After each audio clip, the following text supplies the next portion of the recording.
My name is... well, this does not matter. I will never be anything. My teacher tell me, do your best, get a good education, and you can be somebody. So I work hard, I study, I even graduate the top student in my school. But this does not matter. I live with my babushka on her pension of $28 a month. Let's face it, I will never go to university. I will never be somebody. This is why my name, it does not matter. You know, it doesn't need to be this way.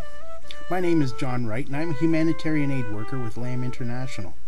I've seen firsthand the difference a good education and time to grow up in a safe environment can make in the life of an orphan or a child born into a cycle of poverty.